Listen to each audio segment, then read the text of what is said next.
सुप्रभात प्यारे बच्चों। मैं आपकी हिंदी की अध्यापिका भावना बिष्ट और आज हम अध्ययन करेंगे पाठ मंगरू का।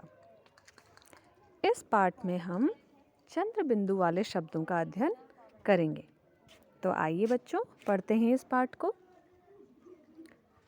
सुबह का समय था, चिड़ियाँ चहचहा रही थी, भंवरे घूं घूं करते घूम रहे थे, फूलों पर तितलियां मंडरा रही थी।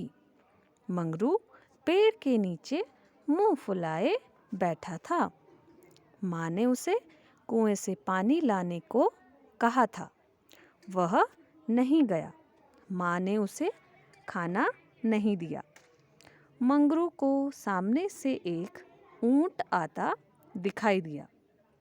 साथ ही एक आदमी लंगड़ाता आ रहा था। पास आकर वह आदमी बोला, मेरे पाँव में कांटा चुभ गया है, ज़रा मदद करो।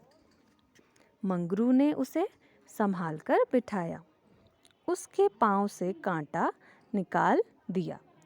तो इस कहानी में मंगरू नामक एक लड़का है जो बहुत ही अच्छा लड़का था और अपनी माँ की आज्ञा का पालन करता था। तो एक दिन मंगरू की माँ ने उसे कुएं से पानी लाने के लिए कहा, लेकिन वह नहीं गया। तो इस बात से नाराज़ होकर माँ ने उसे खाना भी नहीं दिया। तो मंगरू बहुत ही उदास हो गया था इस बात से कि माँ ने उसे खाना नहीं दिया। फिर उदास होकर वो एक पेड़ के नीचे बैठ गया।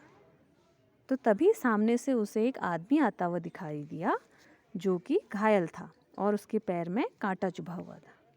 लेकिन मंगरू एक अच्छा लड़का था, इसीलिए उसने झट से जाकर उनकी मदद की और उनके पाँव से कांटा निकाल दिया। तो आइए अब देखते हैं आगे कहानी में क्या हुआ। तभी खाना लिए माँ मंगरू को ढूंढती वहाँ आ पहुँची। माँ को देखकर मंगरू हंस पड़ा। वह उठकर कुएं से बाल्टी भर लाया। फिर मंगरू ने ऊंट वाले के साथ बैठकर खाना खाया। तो देखा आपने, मंगरू जब माँ को वहाँ से आते हुए देखता है और माँ के हाथ में खाना होता है तो उसे हंसी आ जाती है और वो झट से उठकर कुएं से पानी भर लाता है। पहले उसने माँ को मना किया था, लेकिन बाद में उसे अपनी गलती का एहसास हुआ और वो झट से माँ के लिए कुएं से पानी भर लाया और फिर दोनों ने बैठकर साथ में खाना खाया, ऊंट वाले ने और मंगरू ने। आशा करती हूँ आप भी इस पाठ को इसी तरह ध्यानपूर्वक पढ़ेंगे तथा इन सभी शब्दों की मात्रा पर ध्यान देंगे। धन्यवाद।